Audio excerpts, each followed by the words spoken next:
Hello and welcome to our fourth episode of For the Communities Grand Cycle at Under 8 Minutes. I am your host Chinmay Kumar from the Asia Pacific Regional Learning Hub. In our last episode, we have talked about human rights as the foundation of our work. Today, we are focusing on the other side of the coin, which is gender. We know that the gender related barriers can make or break the health programs. And to help us navigate the must knows of gender in GC8, I am joined by Thea Willis, Senior Technical Advisor for the Gender at the Global Fund's CRG department. Thea, welcome to the podcast. Thank you so much. I'm thrilled to be here. Let's dive straight into our three critical questions. Thea, what is new or significantly different in GC8 when it comes to gender and removing gender related barriers? All right, thank you so much. So I'm going to tell you about four really important changes. I know 3 is usually the magic number, but you get an extra bonus one with gender. So there's 4 important changes to tell you about. And all of these changes have been designed to really make HIV, TB, malaria programs more effective and to improve health outcomes. So number 1, for our large portfolios, there's now a mandatory assessment of barriers to service access, particularly gender equality and human rights barriers. So many countries have already been assessing these barriers, but for the first time in the large portfolios, it's really mandatory. And this means that countries really seriously need to keep looking at who's being missed, why they're being missed, and what's stopping those people from accessing services. And these assessments absolutely have to include the meaningful engagement and lived experience of communities for gender, particularly women, girls, and trans communities, because their experiences and input is critical evidence of what those gender barriers are and what the solutions are. So that's number 1. Number 2, in the modular framework, the Global Fund modular framework, which has all of our investment areas, there is for the first time a gender module, and it's got really clear investment areas based on evidence. So we think this is going to help us move from gender, which is sometimes not always the kind of broad commitments, into really practical program areas. And these program areas include adapting health service delivery so that it's safe and respectful for women and girls and transgender communities. And we know this getting service delivery is really important, particularly with this rapid drive for integration. And then program areas about strengthening women's health decision-making power, removing their financial barriers to care, improving men's care-seeking behaviour, and preventing and responding to gender-based violence. So that's number 2, new gender module in the modular framework. Thirdly, there's a new HIV program essential. And program essentials are the critical evidence-based areas that need to be prioritised across all effective programming. So we have a new one relating to gender, and this is that intimate partner violence, so identification, first-line support and care, and post-rape care need to be integrated into HIV prevention, testing, treatment, and care services. So progress towards this program essential should be reflected in the funding request. And this is the bonus one, number 4. There are new gender equality and human rights matching funds for eligible large portfolios. And these matching funds mean that there are additional financial resources available for countries when they include a strong commitment and have strong focused investments in gender equality and human rights barriers. So communities can check, is their country eligible for these matching funds? How are they going to be planned? How are they going to be spent? And how is that going to advance gender equality and health? Thanks. Yeah, thank you so much for the bonus. During this time, bonus is going to feel good. But it's clear that GC8 is just not, is demanding more than not just ticking box when it comes to gender. But when resources are tight, things get missed, right? So Thea, in your experience, which aspect of gender programming is often overlooked, and what should communities be prioritizing as this heads into the GC8 negotiations? That's such a great question, and it absolutely can't be a tick box exercise. And all those changes and evolutions that I spoke about in the first question are designed to really make sure it's integral to the way that we're thinking about health service design, delivery. Okay, so what's often overlooked? I could talk all day about this, but I'm going to flag a few things. Firstly is around integration. I mentioned this briefly before, but integration is rapid. It's happening rapidly. And, we often very rightly think about how we can make sure that criminalized, stigmatized populations, key populations, are not excluded. We also need to think as well about how women and girls are not excluded from that rapid drive for integration and how we can make sure that integrated services really meet their needs. So if an adolescent girl or a young woman goes to a health facility, for PrEP or contraception, HIV testing, and is shamed or stigmatized for being sexually active or for having sex, is told she's promiscuous, is treated disrespectfully, then she doesn't go back to that health clinic, not only for sexual and reproductive health services, but for any other health services. And so we really need to be thinking about how we can make sure that integrated services can really work for women and girls and key populations. The second thing I would flag is around antenatal care. So antenatal care is a critical entry point for so many health interventions and outcomes, maternal health, but malaria prevention, HIV testing and treatment, preventing vertical transmission of HIV, and then loads of child health, immunization, newborn care.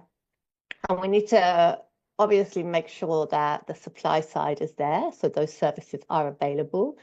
But we can't always focus only on the supply side, and that's where the gender dimension comes in. Even where antenatal care services exist, we know that many women can still face gender-related barriers to attending early and consistently. Disrespectful care, obstetric violence is still horrendously common. Lack of confidentiality. Women need permission from their husbands, or their husbands make decisions about antenatal care. Really long waiting time. Lack of, women's access to finances so they can get transport and other costs. So the issue is not just is the services there, that's an absolutely critical issue, but it's also whether women can actually use those services safely, consistently, and with dignity. And so I would say when thinking about investments in antenatal care as a platform for so many health interventions, you need to think about the gender barriers and the gender solutions that can help women really make the most of those services when they're available. The second area I would mention is intimate partner violence. Intimate partner violence is endemic. It's such a huge issue still mostly for women and girls.